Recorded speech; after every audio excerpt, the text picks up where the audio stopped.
Better run, honey, I wanna run. 'Cause I don't say that I'm the nicest dad. It's such a nice day. Fudbalom sam počeo se baviti, mislim, sa nepunih 9 godina. Doselili smo se u Beograd iz Kostolca i tata kao veliki partizanovac imao je prijatelja, našu boksarsku legendu Svetomira Belića. Pitao ga je tamo kada mogu ta deca da počnu da treniraju i kod koga. On mu je rekao da pokojni Čika Conja, koji je tada bio sve u tim mlađim kategorijama, da tako nazovem, da može svakog dana da se dođe. Otišao veoma brzo i eto, i dan danas sam tu. Kasnije jesam, znači kad sam počeo, meni je idol bio Dragan Ćirić, imao sam tu veliku sreću i čast da u jednoj sezoni igram zajedno sa njim. To je jedan fantastičan igrač i prava šteta što nije napravio veću karijeru. Mislim da je i zasluživao i mogao. Izuzetan, prvenstveno, jer mi smo u tom trenutku kad sam ja trenirao u mlađim kategorijama i treninge sve sprovodili na stadionu Partizana, tako da sam skoro svaki dan imao prilike da se susrećem sa igračima iz prvog tima. I u podsvesti sam sigurno imao to da možda jednog dana ja budem tu. Sve se desilo iznenada, samo me je trener prvog tima pozvao i rekao da sutra dođem na trening prve ekipe. Bio sam te noći izuzetno uzbuđen i tek sutradan kad sam otišao na trening primetio sam sve to normalni momci koji su me prihvatili izuzetno i jednostavno kako je vreme odmicalo i ta trema i ta je nestalo i bio sam izuzetno srećan što imam prilike da treniram sa takvim igračima, sa igračima prvog tima Partizana. To su po meni, ništa novo neću reći, najbolje i utakmice koje jedan igrač Partizana i Crvene zvezde može da doživi. Bar ja tako to doživljavam. I pred prvu utakmicu, pred prvi večiti derbi imao sam ogromnu tremu.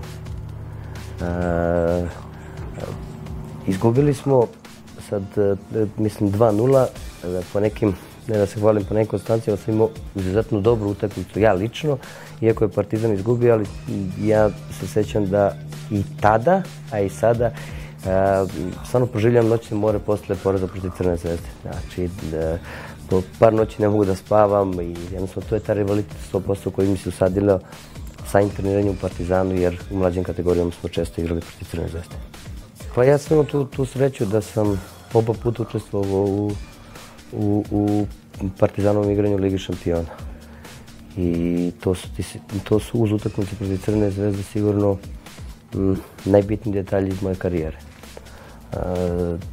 Niko nije verovao, samim tim i ja, ko sam po prirodi veliki pesimista, da mi možemo da napravimo nešto u Newcastle posle negativnog rezultata ovdje u Beogradu. Izašli smo tamo, imali smo trenera koji nam je ulio puno pozitivne energije i stalno nam je pričao da jednostavno to su isto ljudi, da oni nisu nešto bolji od nas, da mi probamo da igramo svoju igru i da će se na kraju to vratiti. Stvarno, uz veliku dozu sreće mi smo napravili jedan fenomenalan uspeh i sigurno da je ta noć posle ulaska u Ligu šampiona jedna od mojih najlepših noći u životu. Pa mi, kad si mali, jednostavno i kasnije kad igraš u prvom timu, kad želiš da odeš u inostranstvo, imaš želju da igraš protiv takvih igrača.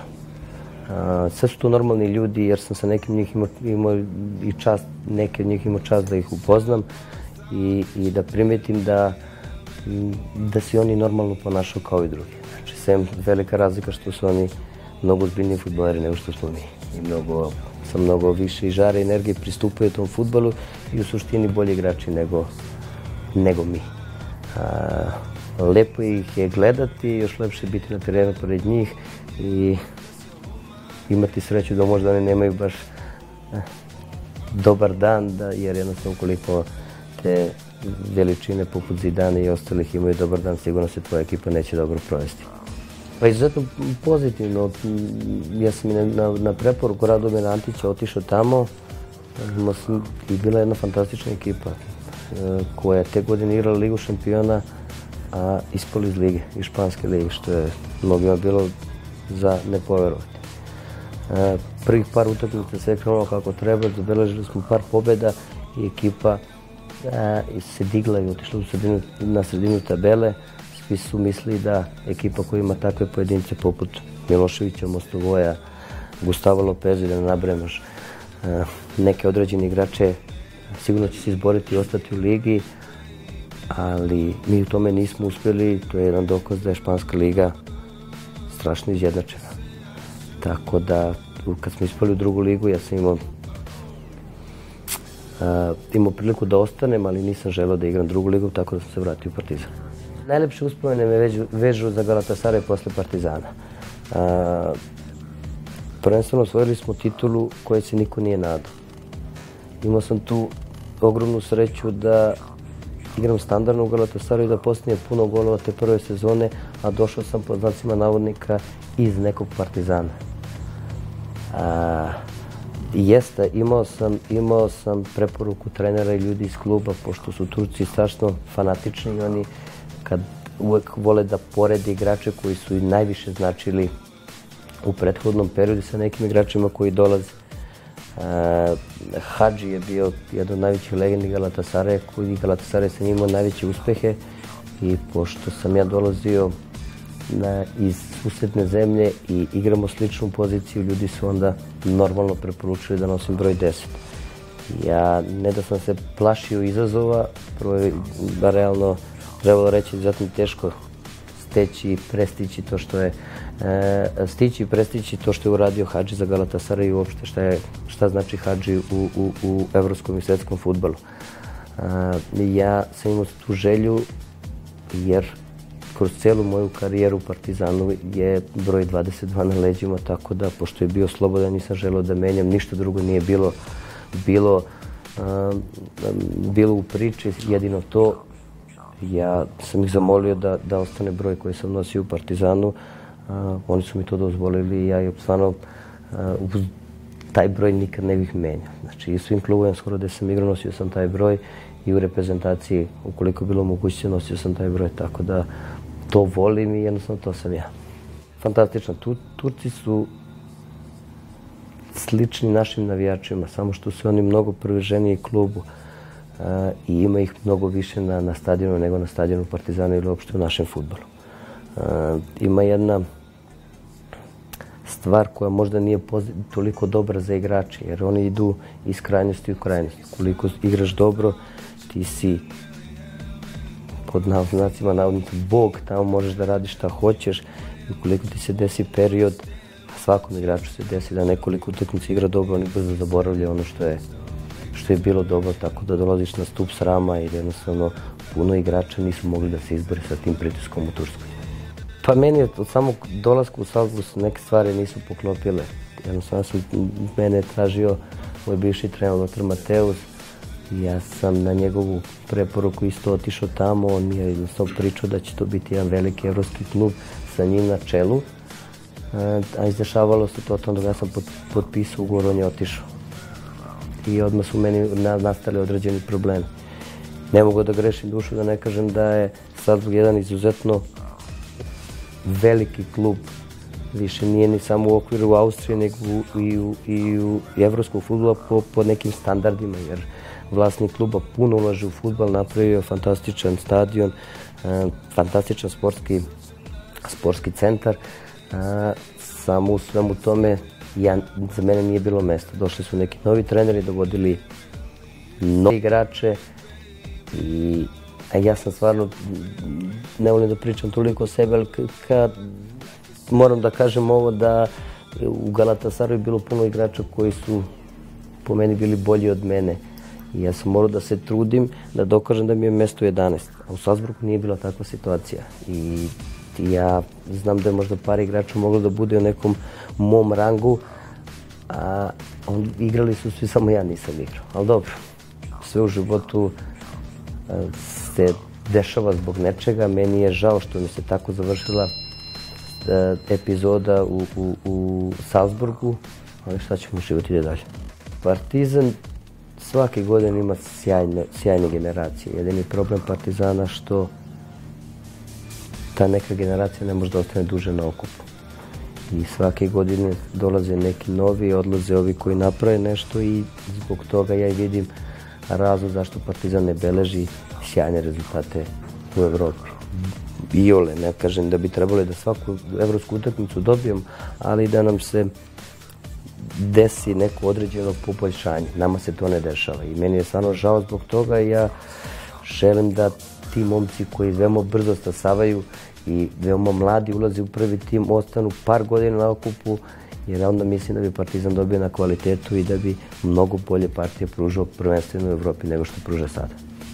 Pa rezultatski i to je veoma loše, ali ja podržavam selektora Mihajlovića, mislim da je unio niz pozitivnih stvari i sad što to ne isplaćeno sa rezultatima, to je druga neka priča, ali ja verujem da ukoliko mu se bude pružala prilika i u narednom periodu da vodi reprezentaciju, da će to ići mnogo bolje.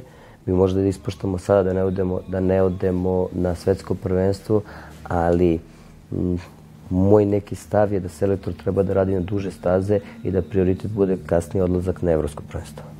Pa ja jedem sve. Znači, nisam nešto probirljiv, nemam nešto omiljeno, tako da sve konzumiram i nemam nikakav problem, nemam nešto omiljeno. Pa za to je zadužena supruga, tako da ona to sve organizuje i ja se ne bunim. Meni je najbitnije da ja odem posle teške sezone, samo negdje da se odmorim. I na puno mesta sam bio i na puno mesta sam se lepo proveo. Jedino što ja kad idem na odmor ne volim da idemo sami, nego da imamo neko društvo. To je jedino moj, da vam kažem, uslov, nek želja. Kako inače provodiš slobodno vreme? Pa najviše sa klincem i to mi ispunjava sada. Znači ja sam u nekim godinama kada sam sve te mladalačke faze prošao, tako da mi prija mir i najviše volim da budem u krugu familije sa suprugom, sa detetom i tu i najviše provodim vreme. Pa sad trenutno ne. Iskreno ti kažem, svestan sam ja da imam dosta godina, ali ja stvarno fudbal volim i za fudbal živim, jer ne pada mi teško da se svako jutro budim i izlazim na teren, treniram, da idem na pripreme. Dok se tako budem osjećao, ja želim da igram.